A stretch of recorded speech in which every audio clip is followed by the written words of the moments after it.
دوستو مسلمانوں کی 800 سالہ کامیاب حکومت کا یہ بھی ایک راز رہا ہے جو ہم آپ کے ساتھ شیئر کرنے جا رہے ہیں۔ قطب الدین ایبک شکار کھیلنے کے لیے ایک دن جنگل میں جاتے ہیں۔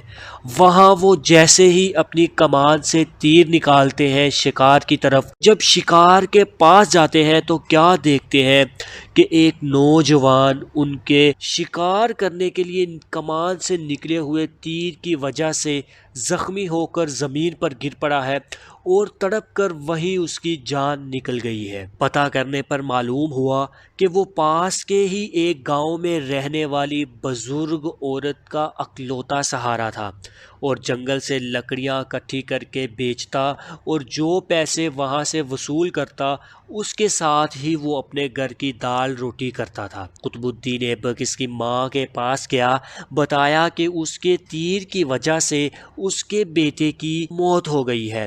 ماں روتے روتے بے ہوش ہو گئی۔ پھر قطب الدین ایبک نے خود کو قاضی کے حوالے کیا اور اپنا جرم بتاتے ہوئے اپنے خلاف مقدمہ چلانے کی آزادی دی۔ قاضی نے مقدمہ شروع کیا۔ بوڑھی ماں کو عدالت میں بلایا گیا اور کہا کہ تم جو سزا کہو گی وہی اس مجرم کو سزا دی جائے گی۔ بوڑھی عورت نے کہا کہ ایسا بادشاہ پھر کہاں ملے گا جو اپنی ہی سلطنت میں اپنے ہی خلاف مقدمہ چلائے، اس غلطی کے لیے جو اس نے جان بوجھ کر نہیں کی۔ آج سے قطب الدین ہی میرا بیٹا ہے اور میں اسے معاف کرتی ہوں۔ قاضی نے قطب الدین کو بری کیا اور بری کرنے کے بعد یہ الفاظ کہے کہ اگر تم نے عدالت میں ذرا بھی اپنی بادشاہت دکھائی ہوتی تو میں اس بڑھیا کے حوالے نہ کر کے سخت سزا دیتا۔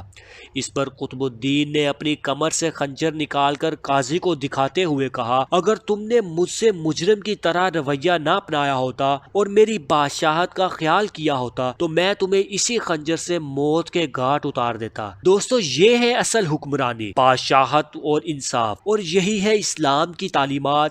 اسلام صرف پیار، محبت، بھائی چارگی، برابری اور انصاف کی تعلیم بھی دیتا ہے۔ اسلام ہی وہ واحد ذریعہ ہے جس کو اپنا کر ہم کامیابی کے راستے پر چل سکتے ہیں۔